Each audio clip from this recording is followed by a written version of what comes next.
The fall of Ogedem, the Undefeated. In the age before iron tamed the savannah and kingdoms were still shaped by sword and sorcery, there lived a warrior whose name struck terror across the lands. Ogedem, the Undefeated. He was born in the village of Irakawala, under the shadow of the sacred Irako tree said to contain the spirits of 1,000 ancestors. From his youth, it was clear he was not ordinary. His skin was like polished obsidian. His gaze burned like fire, and his strength was unmatched. By the time he turned 20, he had led his first raid against the mighty Afaruko kingdom, defeating their warriors and bringing back gold, cattle, and honor to his people. He did not fight for plunder, nor for pleasure. He fought for justice, for the oppressed, and to expand the borders of his homeland. Ogedem's name became legend.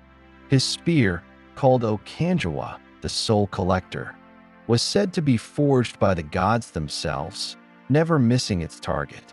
His war chants were like thunder rolling across the hills. Village after village fell to his might, not because he was cruel, but because he was unstoppable.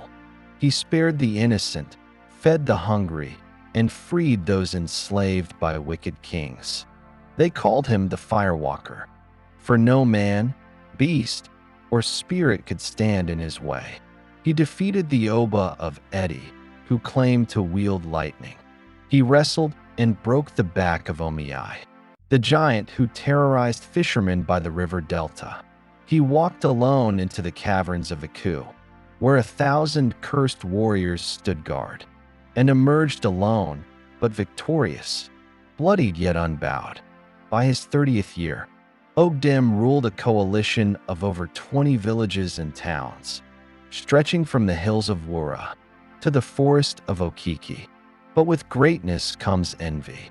The defeated kings and chiefs, humiliated by Ogedem's rise, met in secret. They knew no army could stand against him in open war, so they turned to the oldest weapon of all, a woman. She was called Temalade, a princess of the fallen kingdom of Moba. Her beauty was legendary, her eyes like night rain, her voice like the flute of Orunmila himself. But it was not beauty alone that made her dangerous, it was her cunning. Raised by the priestesses of the secret order Egbe, she knew the dark arts. She could bind a man's spirit in his sleep, twist his dreams, steal his will with a whisper. The plot was simple. She would seduce the warrior, strip him of his will, and bind him with charms so subtle even the gods would weep.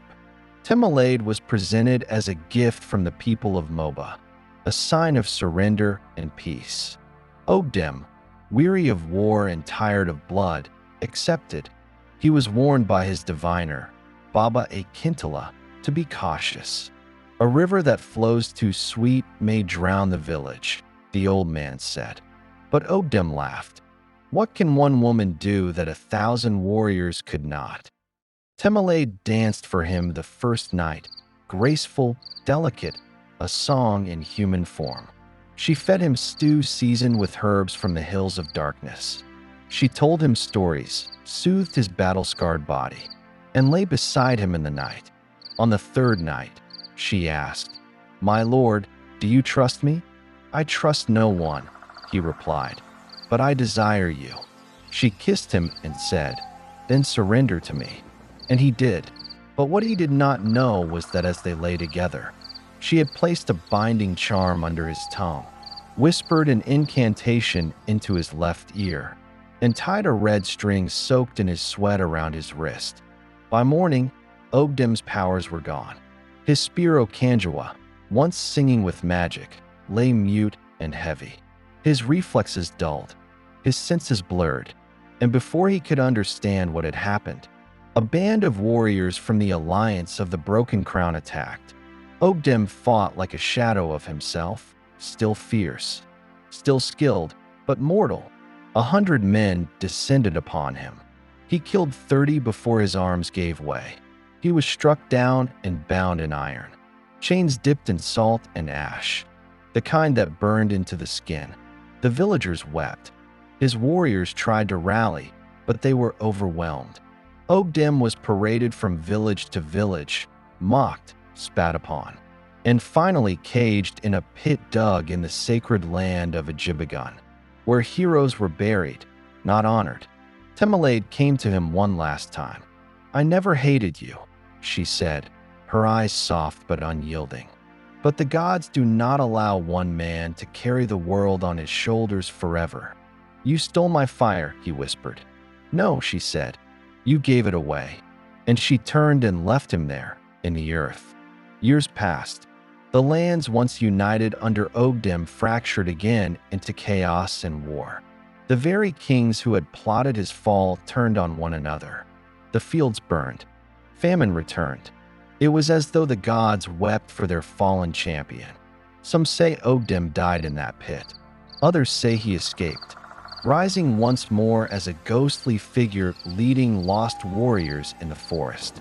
Hunters speak of a shadowy giant with eyes like fire who warns travelers from straying too deep into sacred lands.